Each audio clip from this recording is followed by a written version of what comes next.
ஒரு மியூவன் பற்றிய பின்வரும் கூற்றுக்களை கருதுக. அதாவது இந்த அணு என்ற ஒரு விஷயத்தில் நாங்கள் இலத்திரன் புரோத்திரன் நியூத்திரன் படிச்சிருக்கோம். இதை பிரிக்கலான்னு படித்து கடைசியில் அதையும் பிரிச்சுட்டாங்க.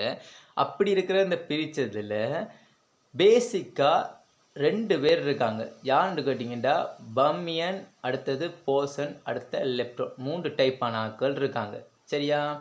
இந்த 3 டைப்பான ஆட்களில் எப்படின்னு கேட்டிங்கன்னா யார் இருக்காங்கன்னு கேட்டிங்கன்னா ஒருத்தர் போசன். சரியா? இன்னொருத்தர் யாருன்னு கேட்டிங்கன்னா குவாக். இன்னொருத்தர் யாருன்னு கேட்டிங்கன்னா லெப்டன்.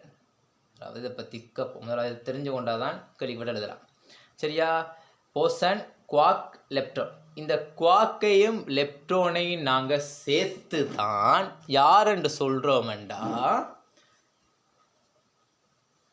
பர்மியன் என்று சொல்லுவோம். விளங்குதா? 3 பேர் இருக்காங்க, போசன், குவாக், லெப்டான். இந்த குவாக்கையும் லெப்டானையும் சேர்த்து தான் நாங்கள் யாருன்னு சொல்ல போகிறோம்னு கேட்டிங்கன்னா பர்மியன் என்று சொல்லுவோம். சரியா? இந்த போசன் என்றவர் இந்த நிலைமின் கவர்ச்சி விசைகளில் ஒரு மத்தியஸ்தம் செய்கிற ஒரு துணிக்க. அதாவது நிலைமின் கவர்ச்சி விசையில் ஒரு மத்தியஸ்தம் செய்கிற ஒரு துணிக்க. மத்தியஸ்தம் ஒரு நடுநிலைமையான ஒருத்தர்னு சொல்லலாம். 2 கவர்ச்சி விசை, நிலைமின் கவர்ச்சி விசை நடக்குதுன்னா இது 2க்கும் இடையில் இவர் ஒரு உதவி ஒன்று ஆற்று, மத்தியஸ்தம் செஞ்சு ஒரு உதவி ஒன்று ஆற்றுறவர்னு யோசிச்சு வச்சுக்கணும். 2 நிலைமை இப்போ ப்ளஸ்லேருந்து மைனஸ் மாறும்போது போட்டோன்ஸ் எல்லாம் மாற்றி எடுக்கிற யாருன்னு கேட்டால் இவர் தான், இந்த போசோன்ன்றவர் தான் இருப்பேர். இந்த போசோனில் தான் யார் இருக்குன்னு கேட்டால் போட்டோன் என்ற ஒருத்தர் இருக்கார், குளுவோன் என்ற ஒருத்தர் இருக்கார். இந்த குளுவோன் தான் வலிமையான கவர்ச்சி விசை இருக்கும்போது இவர் தான் இருப்பார். வலிமையான கருக்கவர்ச்சி விசையில் யார் இருக்குன்னு கேட்டால் இந்த குளுவோன் தான் இருப்பார். இவர் இருந்தால் வலிமையான ஒரு கருக்கவர்ச்சி விசை காணப்படும். அதே மாதிரி இதில் போட்டோன், குளுவோன், அடுத்த ஜெட் போசன், அடுத்தது டபிள்யூ போசன். இப்போ 2 பேர் இருக்காங்க, ஜெட் போசன், இன்னொன்று டபிள்யூ போசன். இது போசனில் இருக்கிற ஒரு டைப். அடுத்த யாருன்னு கேட்டிங்கன்னா குவாக். இந்த குவாக்ன்றது இலத்திரன்ற ஏற்றத்தில் அடிப்படையில் இப்போ யூ அப்பன்ற ஒருத்தர் இருக்கார். இந்த அப்பன்றவர் என்ன ஏற்றத்தை வச்சிருப்பேன்னு கேட்டீங்கன்னா +2 இவர் வச்சிருக்க மாதிரி இவர் ஒரு சக்திக்கு ஏற்ற மாதிரி அப்பன்ற ஒருத்தர் இருக்கார். இவர் ஏற்றம் 2 +2 தான். சாம்பன்ற ஒருத்தர் இருக்கார், இவரும் +2 தான். அடுத்த டொப்பன்னு இருக்கார், இவரும் +2 தான்.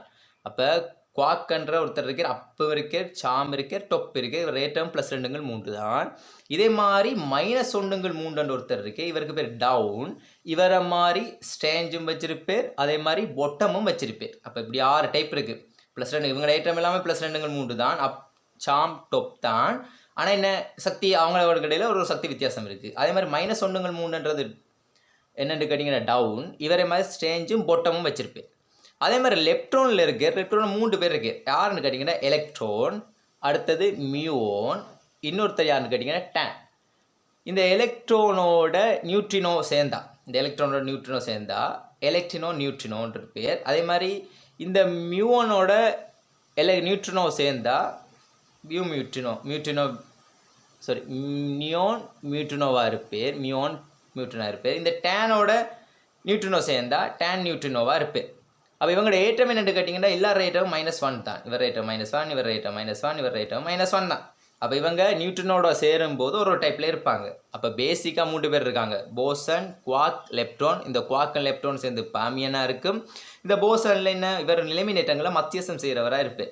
இதில் ஒருத்தர் தான் போட்டோன். இவர் இந்த போட்டோனை குறியீடு தான் photon, குளுவோன், set Poshan, W Poshan. இந்த குளுபோசன் குளோன் இருக்கும்போது வலிமையான ஒரு கவர்ச்சி விசை இருக்குமா, கற்கவர்ச்சி விசை இருக்கும். அதே மாதிரி இந்த குவாக்கில் +2 இலத்திரண்டு சார்பா +2 ஏற்றத்தை வச்சிருக்க அப்பா இருப்பேர். அதே மாதிரி அந்த இதில் கொஞ்சம் சக்தி வித்தியாசத்தில் சாம் இருக்குது, டொப்பும் இருக்குது. -1 டவுன் இருப்பேர். அதே மாதிரி என்ன இருப்பேர், இதில் ஸ்டேஞ்சும் பொட்டமும் இருக்குது. லெப்ட்ரானை பார்த்தோம்னா லெப்ட்ரானில் 3 பேர் இருக்காங்க, ஒன்று எலக்ட்ரான், இன்னொரு மியூன், இன்னொருத்தர் டேன். இவர் நியூட்ரினோட சேரும்போது எலக்ட்ரான் நியூட்ரினோ, அதே மாதிரி மியூன் நியூட்ரினோ, அதே மாதிரி என்ன டேன் நியூட்ரினோ. இவங்களோட ஏற்றம் என்ன கேட்டால் 0 தான் இருக்குது. ஓகே, பேசிக் விட முடிஞ்சு. இப்போ என்ன கேட்குறாங்கண்டா கூற்றுக்களில் எங்களுக்கு முதலாவது கேட்குறாங்க இது ஒரு லெப்ட்ரான் ஆகும். இது என்னது மியூனை பற்றி தான் கேட்குறாங்க. யாரை பற்றி கேட்குறாங்க எங்களுக்கு மியூன் மைனஸ். சரி, -8 தான் வச்சிருக்கேன், மியூனாக இருப்பேன். ஓகே, இவர் என்ன ஒரு லெப்ட்ரான். சரி, முதலாவது கூட்டு சரி. 2வது கூட்டு என்ன கேட்குறான்னு கேட்டிங்கன்னா இது 3 குவாக்கினால் உருவானது இல்லை, 3 குவாக்கினால் உருவாது. 3 குவாக் இந்த இருக்கு, இந்த 3 செட், இந்த செட்ல 3 குவாக்கால யார் உருவாக்கப்படும் என்று கேட்டீங்கன்னா, இந்த 3 குவாக்கால உருவாக்கப்படுறது யாருண்டா, நம்மட புரோத்ரனும் அடுத்தது நியூட்ரனும் தான் உருவாக்கப்படுவாங்க. புரோத்ரன்றது பிளஸ் ஏட்டம் இருக்கிற ஒரு ஆள். அப்போ பிளஸ் ஏட்டம் யார்கிட்ட இருக்கு? யூஆக்கில் இருக்கு, யூவில் இருக்கு, அப்பில் இருக்கு. அப்போ 2 அப்பும் ஒரு டவுனும் சேர்ந்தா பிளஸ் ஏட்டம் இருக்கு. வேண்டாம் கால்குலேட் பண்ணி பாருங்க. +2 3 +2 3 அதே மாதிரி -1 3 மொத்தமாக கூட்டி விட்டீங்கன்னா எங்களுக்கு +1 ஒரு விட வரும். இதே நியூட்ரானில் டவுன் 2ம் அப் 1ம் இருக்கு. படியா பாருங்க, -1 3 -1 3 இதில் +2 3 பாருங்க. நியூட்ரன் நடுவில் பூஜ்ஜியமான ஏற்றம் இருக்கும், இதில் +1 ஏற்றம் இருக்கு. அப்போ 3 குவாக்கால யார் உருவாக்கப்படுதுன்னு கேட்டால் புரோத்ரன் நியூட்ரன் தான் உருவாக்கப்படுது. லெப்ட்ரான்ன்ற ஒரு தனி செக்டர், அவர் என்ன இருக்குது, எலக்ட்ரானும் மியூனும் அதே மாதிரி டேனும் தான் இருக்க போகிறேன். சரியா, அவர் ஐட்டம்னா -1 தான் இருக்க போகுது. அப்போ இதுலேருந்து பார்க்க இந்த பி கூற்றுன்றது ஒரு பிழையான கூற்று. சி கூற்று என்னன்னு கேட்டால், இதன் திணிவு ஒரு எலக்ட்ரான் திணிவிலும் பெரியது. ஒரு அணுக்கருவில் மிகச்சிறிய திணிவு யாருக்கு இருக்க மாட்டா, எலக்ட்ரானுக்கு தான் இருக்கு. அப்போ இந்த எலக்ட்ரான திணிவை விட மிச்சம் எல்லாத்திர திணிவு என்ன செய்யும், பெருசாக தான் இருக்க போகுது. ஆகவே சி கூற்றும் சரியான கூற்று. அப்போ இதுக்கு என்ன விடன்னு கேட்டீங்கன்னா, ஏயும் சியும்.